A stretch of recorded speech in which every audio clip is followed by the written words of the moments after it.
Hi everyone, it's Cecilia Arana here with Connection Corner. I have my very great friend Lucy Burgess here. Hello. Lucy is very special to NYC Kids Project. You have been one of our most passionate and long-time volunteers. That is very sweet. Please tell our audience how old you are. I'm 17 years old, almost 18 in February. So that means Miss Lucy started contributing her spirit and her skills to Kids Project when she was probably around 12. It has been a wonderful and long journey. I just wanted to talk a little bit about your experience being a teenager and what it means to you to volunteer for Kids Project. And I want us to both think a little bit about the word belonging. What's been the experience like for you when you've shown up for events or worked with the puppet? It is always a very exciting time for me. I really enjoy helping out. It's always a really great energy. It's a lot of people who are very passionate. It's a good spot to be, and the vibe is very wonderful and lively. So it's something I always look forward to. And it's a really great cause. Have you always been the kind of person, like even from age 11 or 12, that was sort of outgoing and ready to take a dare or a risk? Because there were sometimes we might have 5 or 6 kids volunteering and we would say like, oh, someone needs to go around and talk to new people or ask them to sign their name, and Lucy would be like, I'll do it. I have definitely oscillated between being very outgoing and very go-getter and very social and being a bit more reserved. I try and adapt to what the situation calls for. I have grown up in environments with people who do not like to interact with strangers. It's not their necessarily favorite thing. And I know that I can be a bit more suited towards it, but it is definitely something I've learned. I think that social skills are a muscle. In the same way of exercise. You can build up this fear in your head, but the more you do it, the more comfortable you get with it, the more endurance you have with it. It becomes easier and more comfortable, and honestly, you can find a lot of joy and excitement in it as well. I wish I'd had that advice when I first moved to New York, because I used to be super anxious over meeting new groups or all those things that happen sort of when you're in a new state also, because I came from California. Idea that it's sort of a muscle that you build. Fear can be the hardest muscle to get to push through. Yeah, anyone ever tells you that you can eradicate fear, I don't think that is always true, but you do get better at living with it. What is that one quote from Dune? Fear is the mind killer. Ooh. Not to go all geeky on you. It can really hold you back. There is so much joy in the world if you just go out and get it.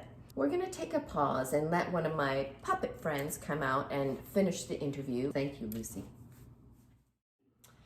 Hola, it's Ronaldo here. I have a green shirt on. I'm fabulous, and so is Lucy. Lucy, describe yourself. My name is Lucy. I'm wearing a Brooklyn t-shirt and I'm fabulous too. I'm super glad that Cecilia told me to ask you some questions because I heard that you're a very experienced teenager. That is very kind, thank you. She said that you know all about how to get yourself to do things that are a little bit hard or challenging, like talking to new people or trying new things. Next year, I'm gonna have to go to middle school and I'm a little bit freaked out about it. Oh my gosh, I remember being a little bit freaked out when I was doing middle school as well. It can still be scary and I'm still learning. It is a lifelong thing, but I'd love to talk to you about it. Are you finishing high school? Is that the story? Yes, I am graduating this year. Did you have a lot of choices when you were in middle school and high school? Were you the one who said, I want to take ballooning and Sanskrit, or did your school tell you what you had to study? Growing up in New York City, I have definitely had a lot more choices than some other kids. I got to choose where I originally went to middle school, and while I didn't get to choose all the classes I took, when I reached my middle school, I actually wasn't happy there. I told my mom and I said, Mom, I don't think I'm happy at this middle school. I know, and she was shocked. She said, Lucy, what do you want to do? That's cool. That puts you in charge of a lot of your feelings and choices. Yeah, and do you want to know what that's called? Yeah. Self-advocacy. I heard that word, advocate. You're an advocate when you stand up for something, right? Yep. Oh, so you stood up for yourself. It wasn't right for me, and honestly, I didn't feel that I belonged. You found a different school that was better for you? It suited my needs, and it helped me grow in a way that my previous middle school couldn't. I am loving this idea because I've always had to do things a little bit differently because not everyone in my class is blind. So I always know there are some things we got to adapt to make it right for me and for everyone. And you sort of adapted like what your school situation was. A lot of people struggle with this idea of, well, what I'm doing or what I need isn't the same as everybody else. It can be scary to sort of stray off the beaten path. By going after what you think is best for you, you can find so much happiness and joy and belonging. This is making a lot of sense. What I think you're saying is that everyone belongs, but you kind of got to know who you are so you can figure out where you belong best. Yeah, it's understanding yourself and your needs and how you can best find a situation that fits them. Did you stay there or did you go to a different school? For that middle school, I stayed there, but again in high school, I had some situations where I needed more support. And so then guess what I did again?